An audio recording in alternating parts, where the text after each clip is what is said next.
오순절 하면 당연히 성령님과 관련된 날이죠. 그 오살리 기도원을 가면은 이렇게 비석에 성경 구절이 하나 나와 있거든요. 뒤에 앉아 계신 전도사님이랑 같이 제가 처음 오살리 기도원을 갔는데 갔을 때 거기 비석에 써 있습니다. 너희가 믿을 때 성령을 받았느냐라는 그 비석이 있는데 그게 계속 항상 좀 이맘때쯤 되면은 좀 생각이 계속 나는 것 같아요. 그 말씀이. 네, 그냥 드려봤습니다. 네. 네, 오늘은 그 성령 강림 주일이죠. 네, 오늘은 소위 말하는 이제 오순절, 우리가 그리스도인들이 얘기할 때 오순절이다라고 하는 말인데, 자, 이 날은 과연 그리스도인들만의 절기였을까요? 오순절. 네. 이것은 구약의 절기로부터 사실은 시작이 되죠. 그래서 구약적인 용어로는 맥추절, 칠칠절이라는 이름으로 불립니다. 그래서 밀수학의 첫 열매를 드리는 어떤 감사와 기쁨의 절기로서 이제 유월절, 그리고 초막절, 그리고 오늘 말씀드린 이 맥추절, 칠칠절이라고 하는 오순절, 이 날이 이제 이스라엘의 3대 절기에 꼭 지켜야 되는 3대 절기에 속합니다. 오순절은 말 그대로 오순이 한자인데 오하고 순이 열, 그러니까 50이죠. 오순, 50입니다. 자, 언제로부터 50일이 지난 날일까요? 정확히 6월절, 6월절. 유대인의 절기니까 6월절에서부터 50일이 지났다는 뜻이죠. 그래서 오순절이라고 하고요. 자, 오순절의 다른 이름인 칠칠절이라고 그랬죠. 제가 칠칠절은 당연히 한 주가 7일이니까 그것이 7주, 그러니까 77에 49일이 지난 거겠죠? 언제부터 그럼 49일일까요? 6월절 다음 날이면? 부활하신 날이잖아요. 예수님 부활하신 주일이잖아요. 주일. 그러니까 주일로부터 49일이 지난 오늘이 이제 오순절인 겁니다. 우리가 부활절 지난 지 지금 49일이 지난 거예요, 벌써. 네. 그런데 우리가 그건 이제 그리스도인의 개념이고, 자, 이 유대인들은 6월절 다음 날이 무슨 날이었을까요? 우리가 출애굽을 생각하면 되죠. 이스라엘 백성들이 출애굽을 했잖아요. 6월절 그 어린 양 그 피 했잖아요. 하고 나서 하나님께서 이스라엘 백성들한테 명한 게 있어요. 너희가 그것을 먹지 말고 이것을 먹어라, 이렇게 얘기를 했죠. 누룩이 들어간 떡을 먹지 말고 누룩이 없는 떡을 먹어라, 일주일 동안. 이렇게 얘기를 하죠. 즉 사실 이 유대인들에게 있어서 이 오순절이라고 하는 날은 또 다른 개념으로 무교절 다음에 있는 49일이 지난 날, 이 날이 맥추절인 것이죠. 아까 말씀드린 대로 맥추절이라는 이름은 보리의 첫 수확을 드리는 날이기 때문에 맥추절이라고 합니다. 이 날은 아까 말씀드린 대로 이스라엘의 3대 절기였기 때문에 굉장히 성대하게 보내는 날이었어요. 그래서 이 성경을 찾아보면 바울이 3차 전도 여행을 마치고 예루살렘을 돌아갈 때 무엇을 마치기 위해서 급하게 떠나냐면 오순절을 지키기 위해서 이스라엘로 급하게 향하는 모습을 보여줍니다.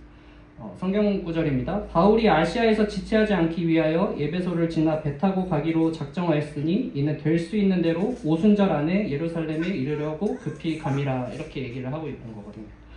이런 관점에서 보면은 우리 사도행전 2장에 보면은 이 오순절 성령 강림 때에 많은 유대인들이 예루살렘에 모여 있는 것에 대해서 이해를 할 수 있는 거죠. 아니 뭐 그날이 무슨 날이라고 유대인들이 그렇게 모여 있어? 라고 우리가 신약만 보면은 생각할 수 있지만, 이런 구약적인 유대적인 배경을 따져 보면은 우리가 이해할 수 있게 됩니다. 그때 경건한 유대인들이 천하 각국으로부터 와서 예루살렘에 머물러 있더니, 이렇게 말씀을 하고 있는 것이죠. 그들은 유대인으로서 이스라엘의 3대 절기인 이 맥추절을, 오순절을 지키기 위해서 예루살렘에 모여 있었던 것이었죠. 그리고 그날 마가의 다락방에 모여있던 예수님의 제자들에게 하나님께서 또 예수님께서 말씀하셨던 그 성령님께서 약속대로 역사를 하시게 되는 것이죠. 그리고 그날 맥추절 첫 곡식을 하나님께 소제로 드리듯이 이날 예수 그리스도의 부활 이후 처음으로 어떤 수확을 하게 되냐면 3,000명의 새로운 성도들이 늘어나는 수확을 하게 되죠. 그래서 이제 오순절은 유대인들만이 기념하던 절기가 아니라 그리스도인들, 즉 세계의 모든 유대인들뿐만 아니라 이방 민족들, 헬라 민족들, 야만인들 모두가 즐길 수 있는 또 기념하는 절기로 이제 변화가 된 것이죠. 그리고 그것이 오늘까지 이어져서 하나님의 언약대로 성령님 임재하셨고 지금도 우리 함께 계신 그 성령님이 함께 하신다라는 그 사실을 기념하고 상기시키는 날입니다. 오늘 본문의 말씀은 바울이 에베소 교회를 향해서 보내는 편지 중 바울의 중보기도에 해당하는 부분입니다. 중보기도하는 부분이에요. 그래서 바울은 에베소 교회를 위해서 이렇게 기도를 했죠.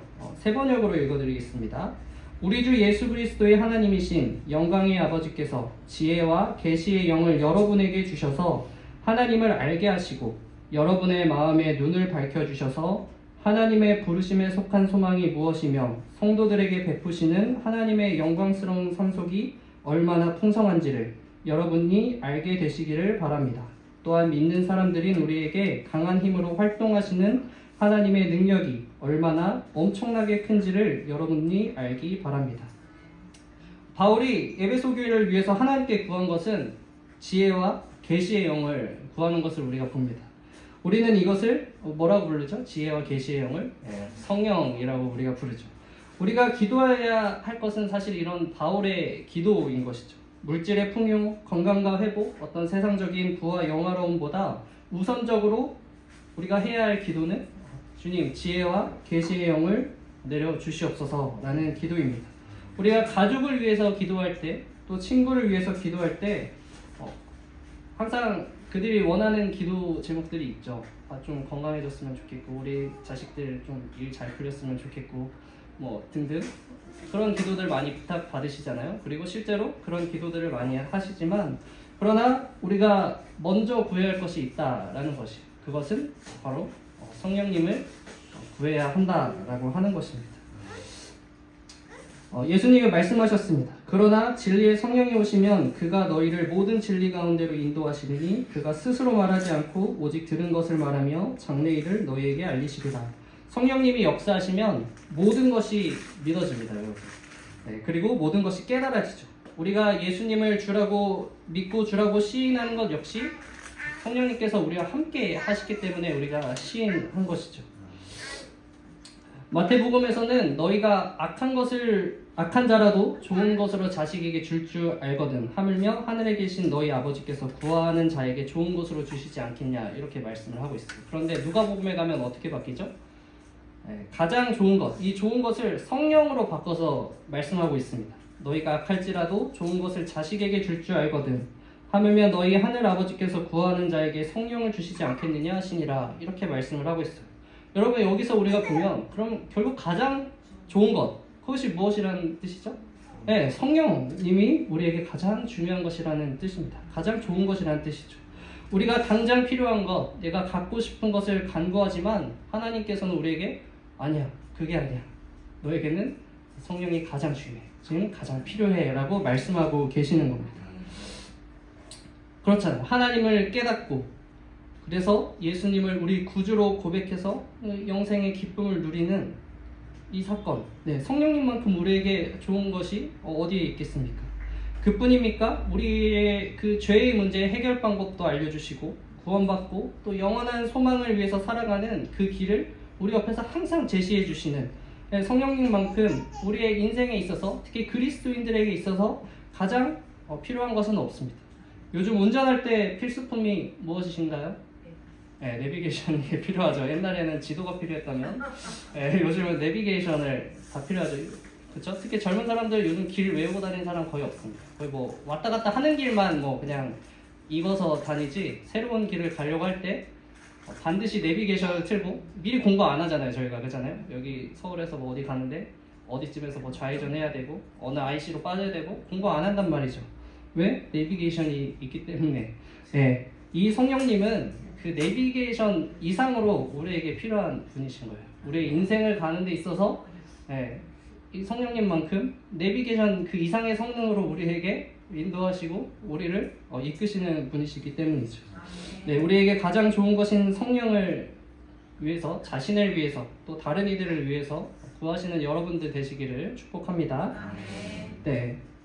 왜 바울이 성령님을 구했느냐? 그것은 또 보면 우리로 하여금 하나님의 부르심 속에서 소망을 깨닫게 하십니다. 세상 사람들은 없어질 소망, 갖지 못할 소망을 가지고 살아간다면 이 성령님께서는 그리스도인으로 하여금 하나님의 그 부르심 속에 없어지지 않아 하는 그 영원한 소망을 우리에게 깨닫게 하시죠. 그리고 계속해서 우리가 소망의 길로 나아가도록 인도하십니다. 우리가 죄를 지을 때 양심에 어떻게 해요? 찔리게도 하시고, 또 우리가 잘못된 길로 빠졌을 때 우리 마음속에 근심하는 마음과 걱정하는 마음을 두시기도 합니다. 성령님께서 우리에게 알려주신다라고 해서 귀에 이렇게 음성으로 다이렉트로 빡 하고 이렇게 꽂히게 알려주시는 것은 사실 극히 드물죠. 사도행전에서 그 케이스들을 찾아볼 때 바울에게도 정말 옆에서 이렇게 소근소근 완전 말씀해 주시는 것과 같이 들었을 때는 이 바울이 로마행 배를 타고 가서 그 난파가 되었을 때 그때밖에 없어요. 사실은 대부분은 어떻게 일하시냐면 그 심령 안에서 일하시는 겁니다. 바울의 안에서 그렇게 일하고 계십니다. 바울이 아시아에서 복음을 전할 때 전도의 길이 계속 막히는 것을 경험을 했습니다. 그런데 그것을 성령이 막았다라고 하시고, 또 성령이 헬라 지역으로 인도했다라고 표현을 하죠. 전도가 막히는데 그것이 성령님이 하셨다? 이 이야기가 쉽습니까, 여러분? 쉽지 않은 얘기죠. 대부분 우리는 어떻게 생각하냐면, 야, 이거 마귀 같은 단다, 이렇게 생각을 하잖아요. 그것은 바울이 그렇게 표현한 것은 단지 헬라 지역으로 넘어온 결과가 좋았기 때문에 포장해서 다 성령님이 하신 거지 라고 말한 것이 아닌 것이죠. 그냥 결과가 좋았기 때문에 다 성령님이 하셨어 이렇게 포장한 것이 아니라, 그는 그의 사역 가운데 분명히 그 10년 가운데서 계속 성령님께서 하시는 말씀이 있었기 때문에 바울은 성령님께서 막으셨다라고 얘기를 할 수 있는 것입니다. 세상적인 일을 할 때뿐만 아니라 이처럼 우리가 하나님의 일을 하다 보면 분명 선한 일인데도 마음이 불편할 때가 있죠. 아니, 분명 좋은 일이고 하나님께서 기뻐하실 만한 일인데 마음에 기쁨이 없고 찜찜하고 뭔가 잘못될 것 같은 그런 마음이 있을 때가 있습니다. 그때는 우리가 잠시 멈춰서야 할 때인 거죠. 잠시 멈춰서고 하나님의 뜻을 구하고 성령의 음성에 귀를 기울여야 할 때입니다. 물론 우리가 그때뿐만 아니라 항상 사실은 살아 숨쉬는 이 시간마다 계속해서 성령의 음성을 귀 기울이고 듣고자 하는 노력이 필요하죠. 이 성령님은 인격체이시기 때문에 우리가 계속 무시한다면 어떠실까요? 사실 굉장히 속상하시겠죠. 속도 상하시고 마음도 아프시고 사실 기분이 안 좋으실 수도 있죠. 내가 너 잘 되라고 계속 얘기하는데 그거를 그냥 귀등으로도 안 들어?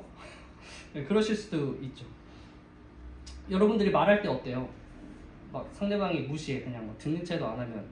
그죠? 남편분들이 집에서 소파에 앉아가지고 막 말을 하는데도 그냥 들은 채도 안 하고 그냥 앉아서 TV만 보고 있으면 어때요? 부인들이, 아내분들이 속이 타잖아요. 이거 나 무시하는 거야? 화도 나고 짜증도 나고 네, 막 뒤엎고 싶잖아요. 그리고 더욱이 사랑하는 자녀들이 잘 되라고 그러잖아요. 그거는 안 했으면 좋겠어, 이렇게 했으면 좋겠어 조언을 했는데 그것도 안 들어. 그럼 얼마나 또 사랑하는 마음에 내 말을 무시하니 또 얼마나 화가 나고 그렇습니까? 네. 성령님의 그 말씀에 여러분들 무시하지 마시고 응답하시기를 바랍니다. 네. 성경은 성령을 소멸치 말라고 그렇게 분명하게 말씀을 하고 있죠. 우리 안에서 들리는 성령의 말씀을 무시하기 시작하면 사실은 그 무시하는 것이 너무나 쉬워지고 너무나 당연해지게 돼요. 계속해서 성령님에서 막 얘기하는데 몰라, 그냥 내 맘대로 할 거야, 내 뜻대로 할 거야, 내가 지금 내 육체의 소욕을 따라 그냥 하고 싶은 대로 할 거야, 막 그렇게 살다 보면은 이 성령님의 음성을 무시하는 게 너무나 자연스러워지고 그것이 너무나 당연스러운 것이 됩니다. 마치 떠도는 소음과 같이 가끔씩 버스 지나가면 창문이 막 엄청 떨리는데 그냥 뭐가 지나갔구나, 뭐가 흔들렸구나, 그냥 그렇게 넘어가게 되면 정말 성령이 소멸된 것과 같이 그런 상태로 살아가는 삶이 되고 마는 것이죠. 그리고 그 삶은 자연스럽게 어디로 향하냐면 소망을 벗어난, 그렇죠? 소망이 없는 삶이 되고 마는 것이죠. 그러나 반대로 우리가 성령님이 하시는 말씀에 귀 기울이고 순종한다면 자연스럽게 순종의 길을 걸어가고 있는 자신을 발견하게 될 것입니다. 그리고 이것이 소망의 길이구나. 내가 지금 걷고 있는 이 길이 정말 생명의 하나님께서 기뻐하시는 소망의 길임을 우리가 깨닫게 되는 것이죠. 네, 그렇게 함께 성령님의 음성에 귀 기울이시고 응답하심으로 말미암아 소망의 길을 걸어가시기를 축복합니다. 네, 또 성령님께서는 성도 안에서 그 기업의 영광이 무엇인지 깨닫게 하신다고 지금 기록이 되어 있습니다. 즉 얼마나 우리가 영광스러운 존재인지를 깨닫게 해주신다는 말씀입니다. 그 영광은 크게 하나님의 나라의 백성이요 작게는 그리스도의 몸된 교회로서 그 지체에 든 자만이 누릴 수 있는 영광입니다. 사람이 어떤 것을 영광스럽게 여기냐면 높은 사람으로부터 다른 사람들을 다 제치고, 그렇죠? 다른 사람들을 다 제치고 내 이름이 호명되어서 상을 받거나 상이 아니더라도 중요한 일을 나한테 딱 맡겨줄 때 그것을 사람들은 영광스럽게 여기죠. 요즘 무슨 예술제 상 주잖아요. 얼마나 사람들이 영광스러워합니까? 사람들 앞에서 내가 홀로 서서 이렇게 막 트로피 들고 감사한 분들 쫙 얘기하고 가끔씩 하나님 먼저 이 영광을 하나님께 올려드립니다고 고백도 하곤 하는데 마치 그런 거죠. 요셉과 같죠. 요셉이 딱 총리가 되었을 때 왕이 반지를 딱 끼워주고 막 좋은 옷 입혀주고 마차 태워가지고 사람들이 절하게 하고 했을 때 그러한 영광을 누리지 않습니까? 그런데 우리는 단지 어떠한 인간의 권세자들에서 의해서 그렇게 선택되어지고 부름받는 존재가 아니라 이 땅을 창조하시고 하나님 운행하시는 하나님께서 내 이름을 직접 호명하셔서 상 주실 뿐만 아니라 우리에게 무엇을 주시냐면 직분을 주셔서 또 소명을 주셔서 하나님의 일을 감당케 하신다는 것이죠. 상도 주셔 우리에게 일도 시켜주셔 사실은 우리에게 굉장한 영광의 자리에 앉게 하시는 것이죠. 하나님의 영광을 누릴 수 있도록 우리를 들어 사용하시는 겁니다. 성령님께서 그 가운데 어떻게 역사하시느냐? 바로 우리에게 은사로, 능력으로, 또 돕는 자로서 함께 하시며 그 소명과 직분을 잘 감당하게 하시는 것이죠. 그래서 우리로 하여금 영광에 풍성하게 참여할 수 있도록 계속해서 우리를 도우시는 분이십니다. 그렇기 때문에 성령의 이 능력을 우리가 좀 얘기를 하면 하나님의 호명받은 자들이 협력하는 자리이기 때문에 본질적으로 성도 간의 화평을 이루고 덕을 이루게 합니다. 성경 말씀입니다. 또 사역은 여러 가지나 모든 것을 모든 사람 가운데서 이루시는 하나님은 같으니 각 사람에게 성령을 나타내심은 유익하게 하려 하심이라 이렇게 얘기하고 있습니다. 누구에게 유익한 것이죠? 교회 공동체를 위한 유익입니다. 그래서 세 번역에서는 각 사람에게 성령을 나타내 주시는 것은 공동 이익을 위한 것입니다 라고 이렇게 번역을 하고 있죠. 그래서 우리가 성령을 구하고 은사를 사모해야 하지만 그러나 그것이 결과가 되어서는 안 돼요. 방언받았다? 좋죠. 그 신앙에 있어서 굉장히 도움이 되겠죠. 그러나 그것이 중요한 것이 아니에요. 그것이 교회를 풍성하게 하고 덕을 쌓는 일이 되어야 되고 또 본인의 변화가 되는 능력이 되어야 하는 것이죠. 한 대형교회 목사님이 기도회 때 이야기를 좀 하시는 것을 들었습니다. 막 본인이 안수일 기도를 하니까 성도들이 막 쓰러지기 시작하더래요. 그래서 이게 진짜 성령의 역사인가 마귀가 틈타는 건가 해서 이제 부목사들에게 내가 기도를 안 하고 이제 너희가 한번 기도를 해보자. 그러면 우리가 이게 성령님의 역사인 줄 알자라고 해서 그렇게 기도를 하고 기도회를 했더니 어떻게 됐을까요? 쓰러지더래요. 그 부목사들이 기도해도 성도들이 막 쓰러지기를 시작한다고 합니다. 그래서 성령님이 강하게 역사하시려나 보다. 성령님이 역사하셔서 우리 교회를 크게 쓰시려나 보다 이렇게 생각이 들었는데 갑자기 등골이 서늘해지는 것을 느꼈다고 합니다. 왜냐하면 기도의 시간인데 성도들이 기도는 안 하고 어느 목사님 앞에 가야 쓰러지지 이렇게 구경하면서 절로 가야 되나? 절로 가야 되나? 기도 안 하고 구경만 하고 있더라는 거예요. 그리고 부목사님들에 대한 평가가 어떻게 갈리게 되냐면 사람을 쓰러뜨리느냐 못 쓰러뜨리느냐로 그 목사님을 평가하는 것을 발견하게 된 것이죠. 결국 교회에 전혀 유익이 되지 않는 것을 발견한 이 목사님께서는 안수기도회를 없애고 이제 다른 식으로 이제 진행을 하셨다고 합니다. 우리가 사실 얼마나 눈에 보이는 것에 동요됩니까? 저희 유튜브에만 성령 집회, 치유 집회, 검색해 보시면 어떤 영상 나오는지 아십니까? 그냥 뭐 쓰러뜨린 거예요. 그냥 뭐 목사님 오셔서 이렇게 막 그냥 다 쓰러져. 그러면 막 너무 좋고 막 너무 행복하고 막 열광에 차가지고 막 기도회를 하는 막 그런 자극적인 모습들이 나옵니다. 굉장히 열정적이고 광적이죠. 그리고 그런 사람들이 그런 것을 경험하면 사실 어떻게 되냐면 삶의 변화가 일어나야 되는데 아니요, 그런 직접적인 경험만을 계속 사모하게 되는 거예요. 또 쓰러지고 싶어, 또 성령님 느끼고 싶어. 그러한 삶이 되고 계속 그런 집회들만 막 찾아다니는 그런 이상한 신앙적으로 굉장히 밸런스가 무너진 그러한 삶을 살아가게 되는 것이죠.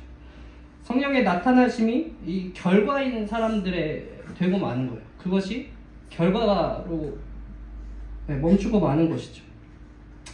참된 성령의 나타나심은 나의 삶의 변화가 일어나고 또 그래서 교회 안에서 선한 영향력을 미치고 내가 속한 하나님께서 허락하여 주신 그 소명의 자리가 선해지고 또 마지막으로 최종적으로는 그것을 통해서 하나님만이 홀로 영광 받으시는 그러한 능력이 되어야 하는 것입니다. 그래서 여러분 스스로가 비록 보잘것없고 정말 죄인 중에 괴수지만 그러나 하나님께서 죽어마땅한 죄인인 우리를 영광스러운 자리에 앉히시기를 축복합니다. 마지막으로 성령님께서는 하나님의 능력이 얼마나 큰지 깨닫게 하시기 때문에 바울이 중보 기도를 했습니다. 바울은 사역을 할 때 어떤 게 임했냐면 자신의 힘과 능력이 아니라 성령의 나타나심으로 일했다고 고백을 하고 있습니다. 내 말과 내 전도함이 설득력 있는 지혜의 말로 하지 아니하고 다만 성령의 나타나심과 능력으로 하여 너희 믿음이 사람의 지혜에 있지 아니하고 다만 하나님의 능력에 있게 하려 하였노라. 자, 그러면 그가 성령의 나타나심과 능력의 사역이 무엇일까? 그가 말한 그것을 찾아보기 위해서는 사도행전을 보면 바울이 에베소 장로들을 모아서 고별을 나누는 그런 장면이 나와 있는데 사도행전 20장입니다. 좀 길어서 제가 좀 끊어서 한 세 군데로 끊어서 말씀을 드리겠습니다. 바울이 밀레도에서 사람을 에베소로 보내어 교회 장로들을 청하니 오매 그들에게 말하되 아시아에 들어온 첫날부터 지금까지 내가 항상 여러분 가운데 어떻게 행하였는지를 여러분들도 아는 바니. 자, 이제 얘기를 하는 거예요. 곧 모든 겸손과 눈물이며 유대인의 관계로 말미암아 당한 시험을 참고 주를 섬긴 것과 유익한 것은 무엇이든지 공중 앞에서나 각 집에서나 거리낌 없이 여러분에게 전하여 가르치고 유대인과 헬라인들에게 하나님에 대한 회개와 우리 주 예수 그리스도께 대한 믿음을 증언한 것이라. 좀 지나서 그러므로 여러분이 일깨어 내가 3년이나 밤낮 쉬지 않고 눈물로 각 사람을 훈계하던 것을 기억하라. 한 번 더 띄어서 내가 아무의 은이나 금이나 의복을 탐하지 아니하였고 여러분이 아는 바와 같이 이 손으로 나와 내 동행들이 쓰는 것을 충당하여 범사에 여러분에게 모본을 보여준 바와 같이 수고하여 약한 사람들을 돕고 또 주 예수께서 친히 말씀하신 바 주는 것이 받는 것보다 복이 있다 하심을 기억하여야 할지니라. 아멘. 자, 여러분 보십시오. 바울은 에베소에서 병자도 고쳤어요. 어느 정도였냐면 성경에 기록된 그대로 얘기하면 손수건이나 앞치마를 가져다가 병든 사람들 앞에 놓으면 어때요? 그 병이 떠나가고 악귀도 떠나갔습니다. 이게 더 성령의 사역 아닌가? 그죠?